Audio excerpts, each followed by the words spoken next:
500 loggers deep. Thank you. What started as a whisper in the dark has now grown to 500 shadows walking beside me. To every single logger out there, thank you for tuning in, watching, commenting, and following this eerie journey into the unknown. Every sub, every view, every late night watch session fuels this channel deeper into the void. The 500 subscriber special is currently in production, and trust me, it's going to be something you won't forget.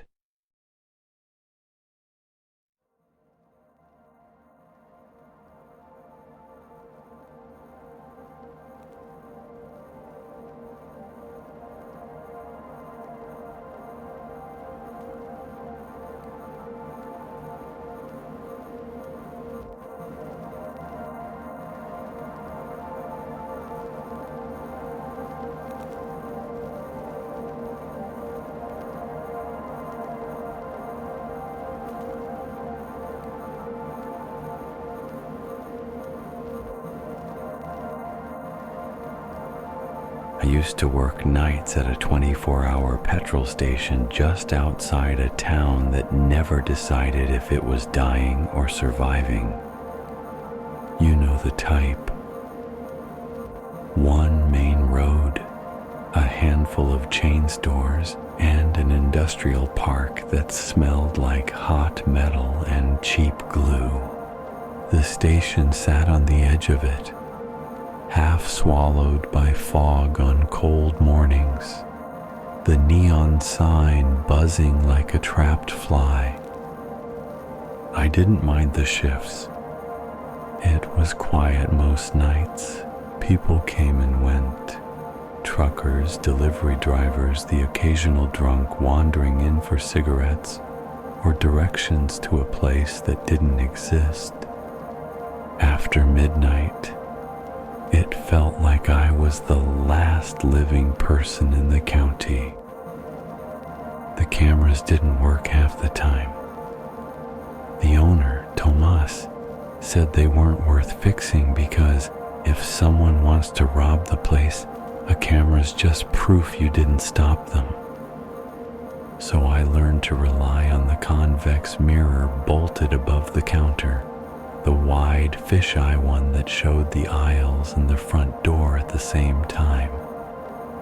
That mirror became my second set of eyes. The first time it happened, I thought I was just tired. It was around 3:15 a.m.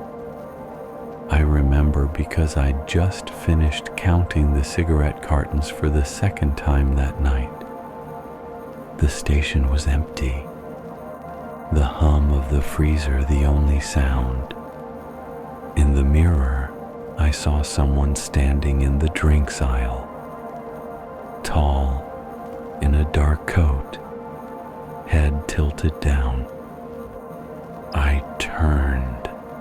Nothing there. When I looked back at the mirror, the aisle was empty. I figured it was my reflection distorted by the curve of the glass.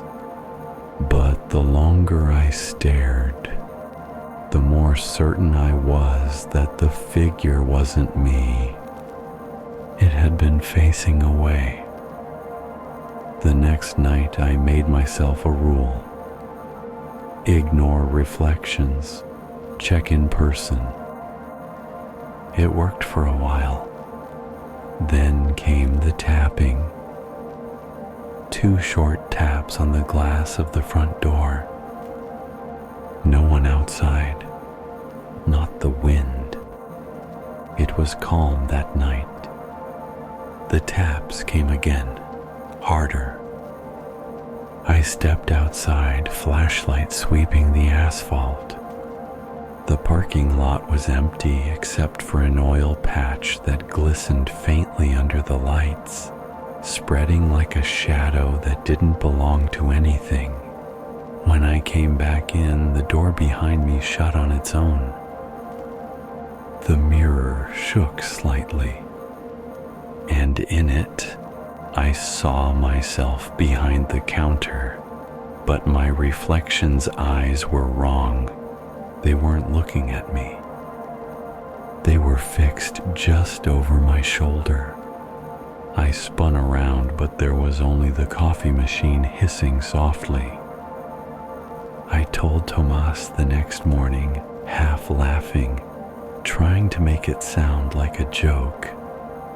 He stopped smiling halfway through my story. "Did you see it in the mirror?" he asked. I hesitated. "Yeah." He rubbed his neck. "Don't look at it for too long. That mirror isn't new." When I asked what he meant, he told me something that made no sense. Apparently, the mirror came with the building. It wasn't part of the station's fittings. The company that built the place went under before opening day, and when Tomas bought it, the mirror was already there, bolted in. He said the last owner before him took it down once. 2 nights later, the station burned down. He smiled when he said that, but not with his eyes. That night I brought my own small mirror, the kind you use for shaving, and taped it under the counter so I could see the aisle without using the big one. Every time I glanced at the old mirror, I caught glimpses of motion, like someone slipping around a corner a half-second too late to see. At 2:47 a.m., the power flickered. The station went black except for the emergency lights. The mirror gleamed faintly, catching light that wasn't there. I saw the shape again. Closer this time, standing right in front of the counter in the reflection, head tilted, watching me. I held my breath. I could hear it breathing back. When the lights came back, the place was empty, but the tiles in front of the counter were wet. 2 footprints, bare, facing me. I almost quit after that. But Tomas convinced me to stay, offered an extra $50 a night, and said, "If you see it again, just don't look away first. That's how you show it. It's not the one watching." I didn't sleep that day. I couldn't. When I came back for my next shift, the mirror had been cleaned. Too clean. The edges still dripped like someone had washed it from the inside. Around 3, the tapping started again. This time from behind the mirror. Faint but steady. And in the warped reflection of the glass, I saw another me standing on the other side of it, smiling, mouth moving slowly, mouthing a word I couldn't hear. Then the mirror bulged outward, just slightly, like something was pressing its face to the wrong side of the glass. That's where I'll stop for now. Because if I write what happened next, I'll start to hear the tapping again. And it's been quiet for 2 nights. But I know the silence won't last. They never stay on their side for long. The next few nights I told myself I'd stop looking at it. Easy enough, right? Just keep your head down, sweep the aisles, stare at your phone, pretend the thing above the counter is just another piece of furniture. That worked until Thursday. Thursday night, the air inside the station changed. You know that shift before a thunderstorm? Static crawling in your hair, lights humming 1 pitch lower. It was like that, but heavier, The smell of burnt wiring leaked from the sockets even though nothing had shorted. The coffee machine hissed louder, spraying steam though I hadn't pressed the button, and the mirror was fogging up. Not like normal fog either. The air conditioning was still blowing, dry as bone. The fog came from inside the glass, swirling slow, as if someone were breathing against it from behind. I stood there watching my reflection fade until there was nothing left but a blur. Then, on the inside of the mirror, a finger traced a line through the mist. Another followed. Letters formed backward, but I could read them. Help me. The lights flickered once and cleared the glass. My reflection looked fine, except my eyes were off by half a second, lagging behind every blink. When Thomas came in the next morning, I told him everything. The fog, the message, the delay. He listened with his arms folded, jaw tight. "Don't talk about it to anyone else," he said. The last night clerk tried to get the company to remove the mirror. 2 weeks later, he went missing. Cops found his car in the lot, engine running, doors locked from the inside. I waited for him to smile to make it a joke. He didn't. Instead, he handed me a rag and a bottle of vinegar. "If it fogs again," he said, "wipe it. Don't read what's there, just wipe." That night, 2:13 a.m., the first fog patch bloomed at the edge of the glass. I gripped the rag like a weapon, reached up, wiped it off in one motion. The smell that came off the mirror made my eyes water, metallic and sweet, like blood sprayed with perfume. When I lowered the rag, the mirror had changed. It still showed the store behind me, the shelves and freezers and doorway, but the doorway in the reflection wasn't empty. A man stood just outside it, tall, thin, his face half in shadow. He didn't move, didn't breathe, just stood. I turned fast. Nothing there. When I looked back, the reflection was empty again, except for the faint outline of handprints on the inside of the glass where the fog had been. 5 fingers, long, perfectly spaced, too long. Around 3 a.m., a truck pulled in. The driver was an older guy I recognized. Comes through once a week for coffee and smokes. He walked in, nodded, filled his cup. We talked a bit about the weather, about the power outages up north, normal things. But then he frowned and pointed behind me. "Did someone come in with me?" "No," I said. "Why?" He nodded toward the mirror. "Because there's a man standing behind the counter." My heart slammed once, hard. I looked. My reflection was normal, alone. But in the mirror behind me, a second figure leaned against the cigarettes display. A shape in a dark coat, face turned toward the glass. I turned to check the display itself. Empty space, no movement. The trucker's face went pale. He dropped his cup. Coffee splashed over the floor. I saw him move," he said. He looked right at me. I grabbed his arm and pulled him toward the door, half dragging him out into the cold. The second we stepped past the threshold, the mirror cracked, sharp and clean, one thin split running top to bottom. We both froze. The trucker muttered something I couldn't catch, stumbled to his cab, and drove off without closing the door behind him. I watched his taillights until they disappeared. inside the station was quiet again. Except now, when I looked at the mirror, the crack was gone, and my reflection was smiling.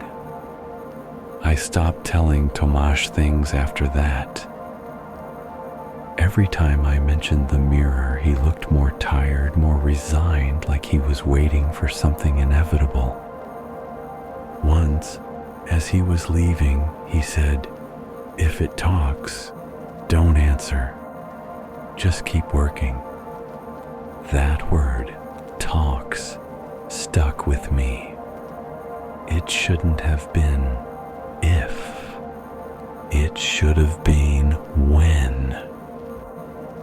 The next night it happened.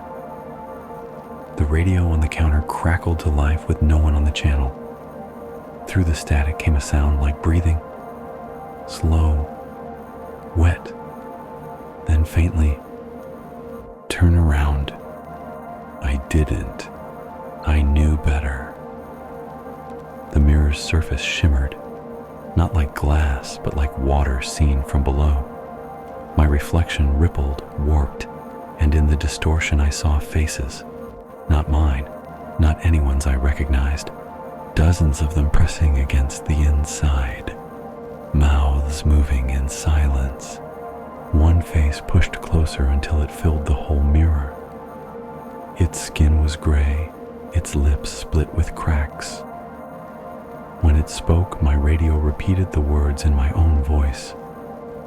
"You're looking at the wrong side." The power went out. When I woke, I was lying on the floor behind the counter. Sunlight poured through the windows. The mirror was clean again. Tomasz stood over me, pale and shaking. He said, "Don't come back tonight." Then he handed me my last paycheck, already signed. I didn't argue, but as I was leaving, I looked once, just once, at the mirror. My reflection didn't move.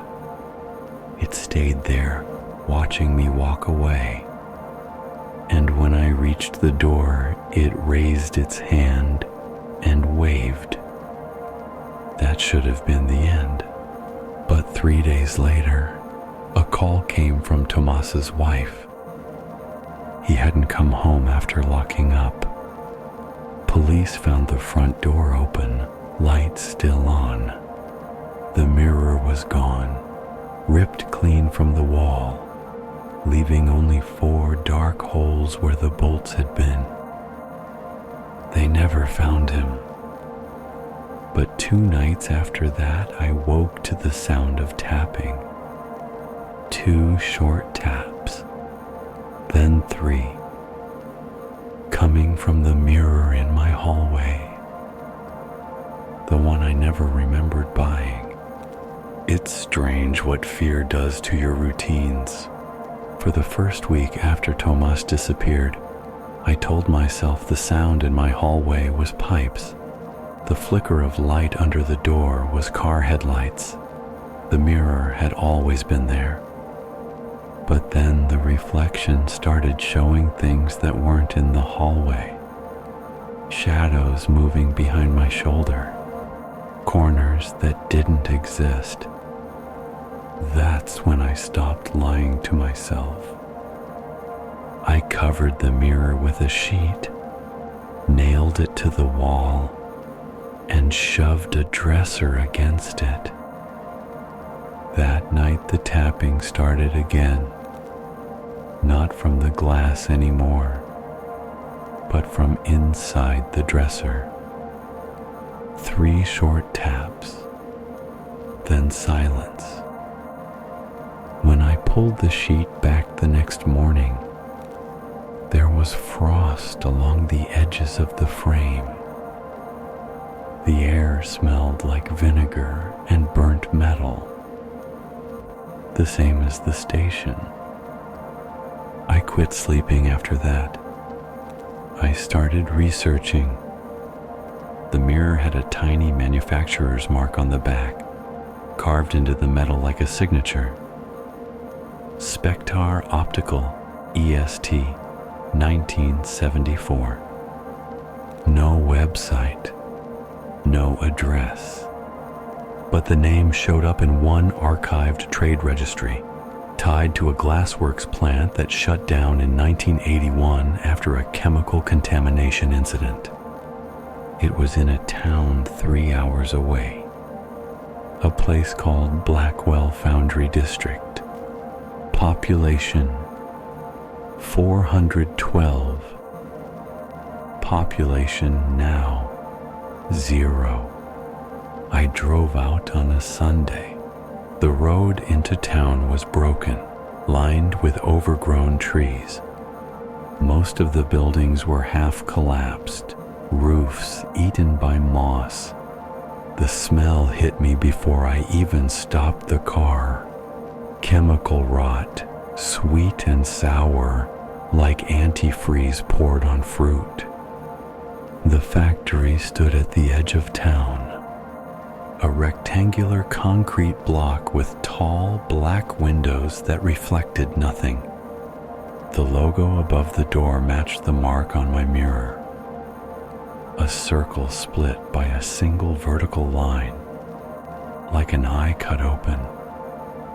Inside, the air was thick with dust. The lobby was empty except for a wall of old safety posters, eye protection required beyond this point, and a broken mirror propped against the reception desk. Someone had spray painted over it, "Don't look." My flashlight beam caught flecks of glass ground into the floor, every step crunched. As I moved deeper, the halls began to twist, the walls slanting, the floor dipping slightly, like the whole structure was sinking into the ground. I found the records room behind a steel door that still had its padlock. It wasn't locked. The chain was just for show. Inside, the smell was worse. Rows of filing cabinets, some toppled, all rusted. On one of the desks lay a stack of employee photos, half burned. Each one had the same note typed under it. Phase 1. Reflective conduit test. One photo caught my attention. Tomas, younger, maybe by 20 years, but definitely him. Next to him in the picture was another man, tall, thin, wearing a dark coat, the same shape I'd seen in the mirror at the station. In the back of the records room was a door labeled Assembly Wing B. It opened onto a vast production floor, empty except for long tables and hundreds of broken mirrors stacked against the walls. Each mirror was identical, convex, fisheye, the kind used for corners in stores and hallways. Some were cracked, others shattered into cobweb patterns, but a few were intact, and every intact one still reflected. The weird thing was what they reflected, not the room I was in, not even me. They all showed different rooms, gas stations, offices, kitchens, each dimly lit, each empty. One mirror showed the drinks aisle from my old station, the light still buzzing. Another showed a narrow hallway that looked exactly like mine at home. And in every reflection, something stood just out of frame. Something tall, watching. I recorded everything on my phone, narrating as I went.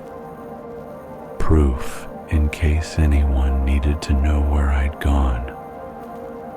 At the far end of the factory floor, a staircase led down to a lower level. The walls there were coated in soot. Someone had painted a phrase over and over: "Eyes see both ways." I reached the bottom and found a long corridor lined with what looked like containment tanks. Some were empty, others were filled with dark, stagnant water. The last tank on the left still had power, a dim red light pulsing from its base. Inside was a mirror, suspended in the water, connected to cables and sensors. When I shone my flashlight on it, the reflection wasn't me. It was the inside of a convenience store. Shelves, counters, a convex mirror above the register. And in that reflection, I saw myself staring back, standing in the corridor with my phone in my hand, even though I wasn't near the tank anymore. I froze. My reflection tilted its head.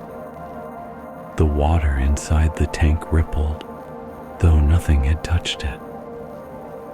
Then a voice, distant but clear, came from the phone speaker. Not from a video, live. My voice. "Don't look at it. Not from here." The tank's glass bulged outward, hairline cracks forming along its edges. I ran. I didn't look back until I was outside in the gray daylight, lungs burning, car keys cutting into my hand. The factory's upper windows flashed once, as if catching sunlight. But there was no sun that day. When I got home that night, the mirror in my hallway was gone. Only the sheet and the nails remained. On the wall, written in what looked like condensation, were 2 words: "Found you." And in the faint reflection of the television screen, black and off, I saw movement behind me. I didn't sleep that night. I sat on the couch with all the lights on, waiting for dawn to make the house feel less like a trap. The air inside had a faint vibration to it, almost like the low hum a fridge makes, except it was coming from the walls. I kept glancing at the blank TV screen. Every so often it would flicker just once, like a glitch. The reflection of the room on its surface seemed wrong, angled differently. The coffee mug beside me was in the reflection, but not on the actual table. Around 4 a.m., the screen lit up by itself. No input, no remote.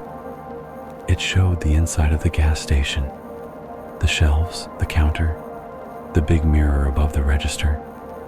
But everything was covered in dust as if years had passed.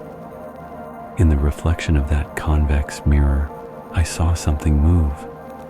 A figure standing behind the counter, wearing my old uniform. Its face was half shadowed, but when it leaned forward, I knew it was me.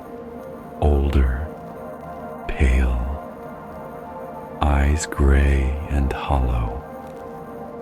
The me on the screen lifted a hand and pointed toward the camera. Toward me.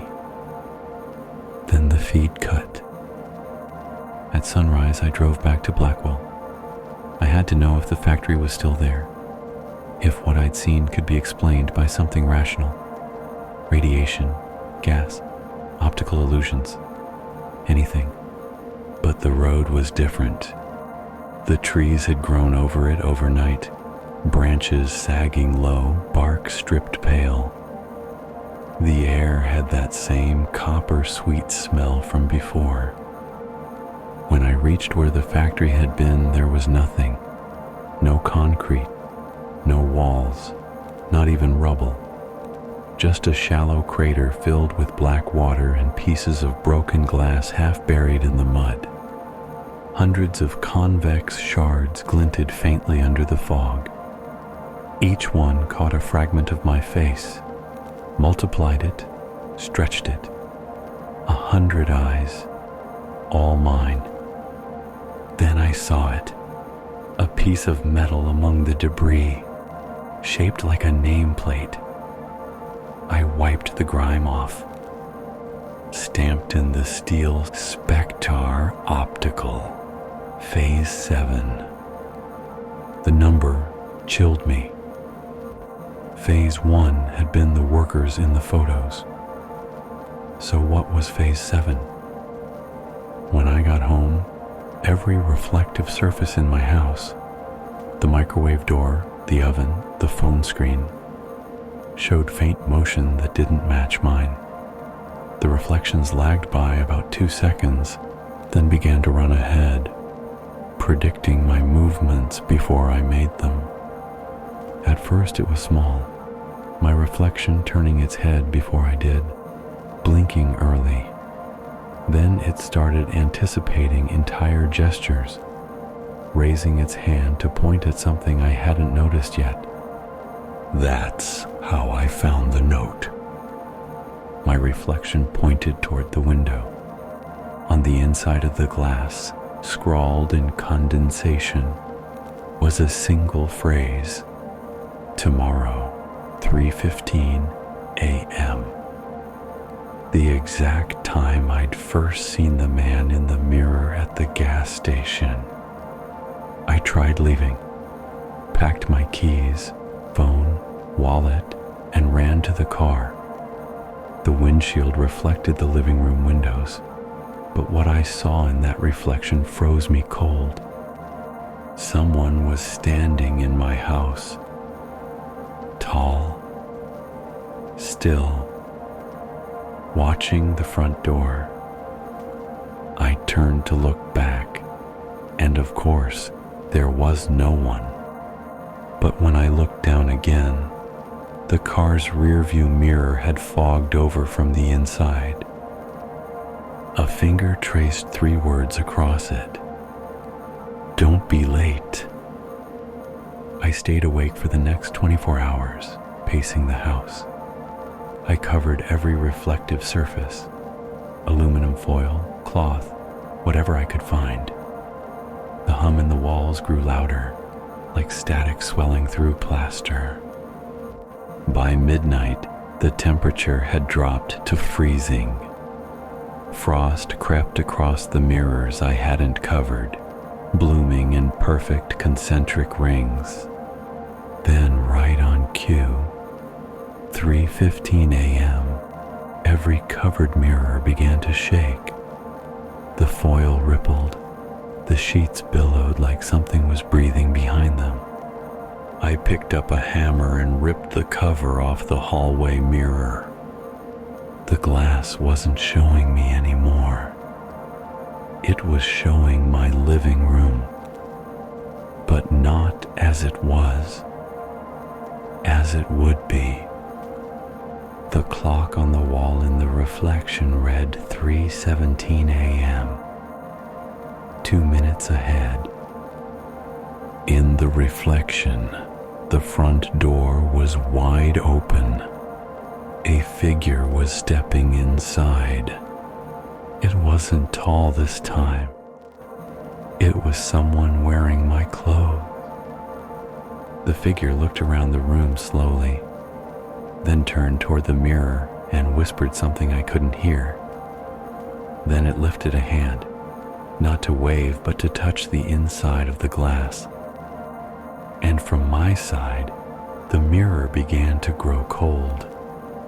Frost spread around my fingers before I even realized I'd mirrored the motion. The glass flexed under the pressure, bulging outward, trembling. I heard my own voice whisper back from the other side, echoing wrong. "See you soon." I ran. I slammed every door, grabbed what I could, and left the house behind. But as I reached my car, I saw it in the windows of every building on the street, distorted reflections following me, 100 versions of me stepping closer from the wrong side of the glass. They were all mouthing the same words.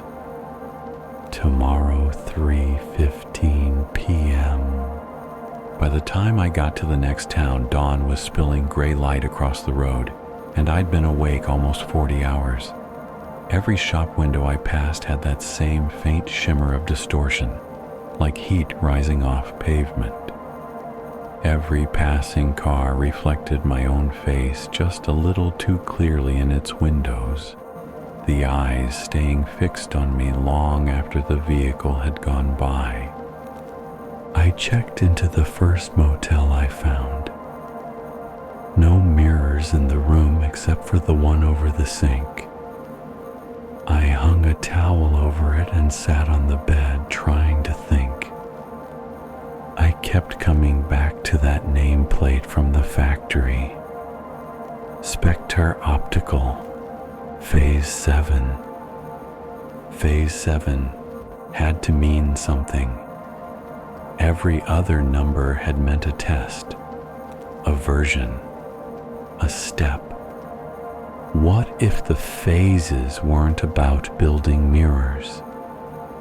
What if they were about whatever was inside them? When I finally dozed off, I dreamed in glass. Thousands of reflections, each showing me from a slightly different angle, and at the center, behind all of them, a hollow version of myself smiling like a host waiting for guests. I woke to the sound of static. The motel's television was on, even though I hadn't touched the remote. The picture was rolling, thin black bands crawling up the screen. But through the distortion, I could see a room, my living room. Everything exactly as I'd left it. Then a man stepped into view. Me, the same jacket, the same shoes. He stood in front of the couch and looked straight into the camera. His mouth moved and the TV's speaker played my own voice, slightly delayed. Phase 7 begins when both sides remember which one was real. The picture cut to white. In the mirror above the sink, the towel slipped down. For a heartbeat, the reflection showed not the bathroom, but a long corridor of glass panels stretching away into a vanishing point. At the end of that corridor was a door standing open, light spilling through. Inside the light stood shapes, human, but not quite. Thin outlines made of mist and metal, their faces shifting between every reflection of me that had ever existed. One of them raised its hand, and the gesture rippled through all the mirrors at once. Gas station, house, factory, motel. Every surface that could catch a reflection pulsed with white light. The air pressure dropped. The mirror bulged. I stepped back, but the floor gave way under my feet. Not breaking, just folding, as if the space itself was being drawn inward. The walls stretched, bending into mirrored planes. My own image multiplied around me until there was nothing else. And then, from all of them, in perfect unison, I heard my own voice whisper, "Step through. You've been on the wrong side too long." When I woke again, I was standing behind the counter of the gas station. Dust everywhere. The clock frozen at 3:15. the lights humming softly. Outside, the road was empty. The sign still buzzed open, but the colors had faded to gray. Everything beyond the glass looked shallow, like a painting. I turned toward the convex mirror above the register. The reflection showed the same station, but newer, cleaner, morning light pouring in. Behind the counter stood someone wearing my jacket, checking inventory on a clipboard. He looked tired but alive, humming softly under his breath. He couldn't see me. I reached out and pressed my hand against the inside of the mirror. The glass was warm. On his side, he looked up, startled, staring at the mirror as if hearing something faint. He stepped closer, curious. For the first time, I saw his face clearly.